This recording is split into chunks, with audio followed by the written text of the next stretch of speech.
అది అర్థమైంది కదా. కాబట్టి ఆ జీవఫలం, ఆ జీవ కిరీటం పొందుకోవాలి. అప్పుడే మనం నిజమైన క్రైస్తవం అవుతాం. వెళ్ళొస్తాను జాన్. అలాగే పాస్టర్ గారు.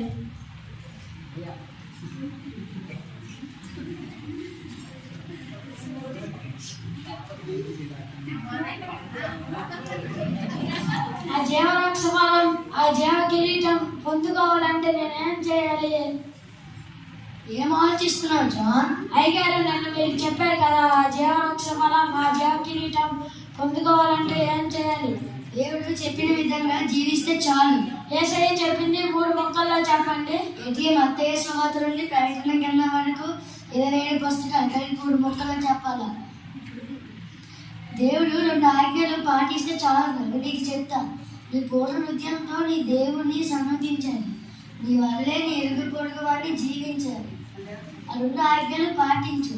ఆ పరలోకంలో ఆ జీవఫలం, ఆ జీవ కిరీటం పొందుకుంటారు.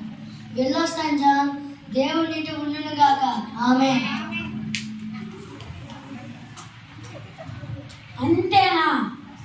2 ఆజ్ఞలు ఈ రోజు నుండే ప్రారంభిస్తాను. ఈరోజు ఆదివారం చర్చికి వెళ్తాను.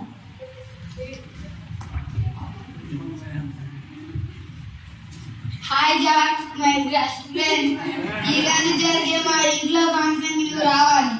అలా అంటావేంట్రా? ఈరోజు ఆదివారం నా దేవుని సన్నిధికి వెళ్ళాలి. నా పూర్ణ హృదయంతో ఆయన ఆరాధించాలి. 15 సంవత్సరాలు చేసుకున్న ఒకసారి పండుగ రమ్మంటే రావేంటి? రాకపోతే నీకు నాకు ఇదే చివరి కలయిక. నువ్వేమైనా అనుకో, ఈరోజు ఆదివారం చర్చికి వెళ్తాను. నీ ఇష్టం. మన ఫ్రెండ్షిప్ కొనసాగాలంటే నువ్వు రా. వెళ్ళొస్తా జాన్. 2 ఆజ్ఞలే కదా అనుకున్నాను. మొదటి ఆజ్ఞ పాటించడమే కష్టంగా ఉంది. అయినా ఏం జరిగితే అదే జరిగింది. 2 ఆజ్ఞలు పాటిస్తాను. మొదటి ఆజ్ఞ పాటించావు, నేను మెచ్చుకుంటున్నాను. ఇంకొక ఆజ్ఞ పాటిస్తే నీకు ఆ జీవవృక్ష ఫలం, ఆ జీవవృక్ష కిరీటం నిన్ను ధరింపనిస్తాను. ధన్యులను ప్రభువా. ఇన్నాళ్ళుగా అర్థమైంది నీవు నాతో మాట్లాడాలి అంటే ఎన్ని కష్టాలు వచ్చినా నీ ఆజ్ఞలు పాటించాల్సిందే. హాయ్ రాజేష్, ఎలా ఉన్నావు? నేను బాగున్నా. ఆ పొలిగింట్లో రావాలా బాబు? నేను ఎప్పుడూ చూడలే, మనం ఎప్పుడూ కాడలే. ప్రభువా, మొదటి ఆజ్ఞ నీ సహాయం వల్ల పాటించగలిగాను. 2వ ఆజ్ఞ నిన్ను వల్ల నీ ఇతరులను ప్రేమించు అన్నావు. నా ఇతరులతో మాట్లాడడానికి సహాయం చేయండి ప్రభు. హాయ్. హలో అండి. హలో, నేనండి పక్కింటి జాన్, క్రైస్తవులని. మీకు ఏదైనా అవసరం ఉంటే నన్ను అడగండి. నా పేరు రాజు, వీడి పేరు రాజేష్. మాకు ప్రస్తుతం ఎలాంటి అవసరం లేదు. రాజు ఇతను క్రీస్తుడు అంటాడు. మందుకి, బార్కు, సినిమాకు ఎక్కడికి రాలేడు.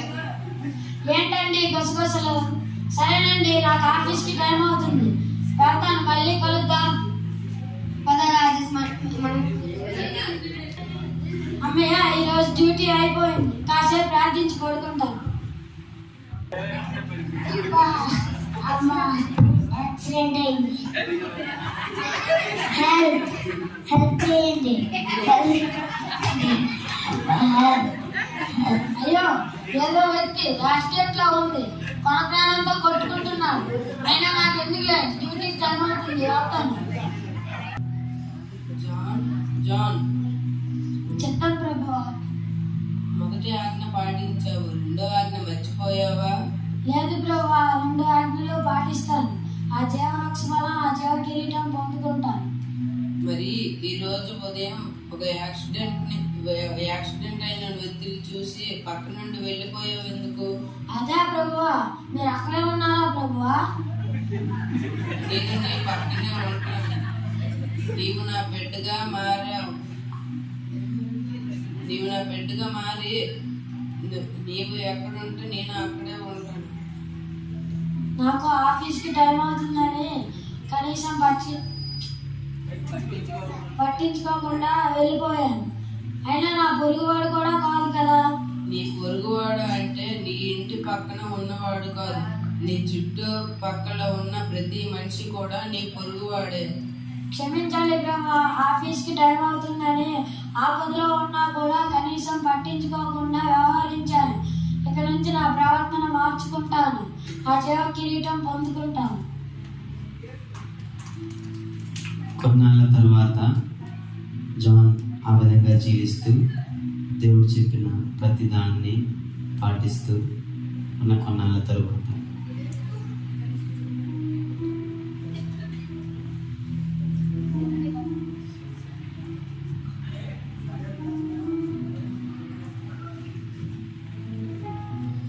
జాన్ జాన్ జాన్ చిత్తం ప్రభువా, నీ దాసుడు ఆలకిస్తున్నాడు. నిన్ను నేను మెచ్చుకుంటున్నాను. ఎన్ని ఇబ్బందులు వచ్చినా ఎన్ని సమస్యలు వచ్చినా 2 ఆజ్ఞలు మర్చిపోకుండా పాటించావు.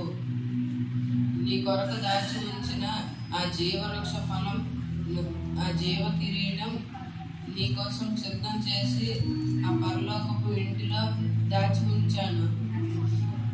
నీకు ఆహ్వానిస్తున్నాను. ధన్యవాదాలు ప్రభువా.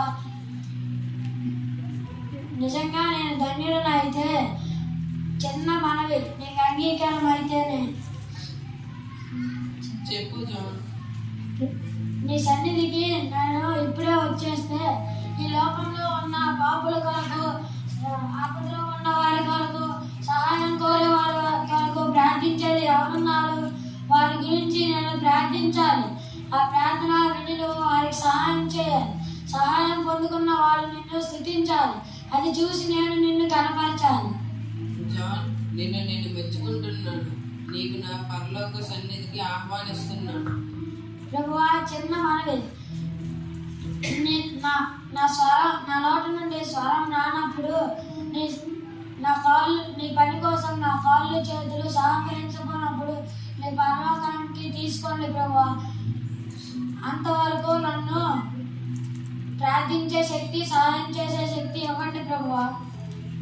జాన్, ఆనాడు నా శిష్యులు పేతురు, సియోను మరియు ఎంతో మంది చూశాను.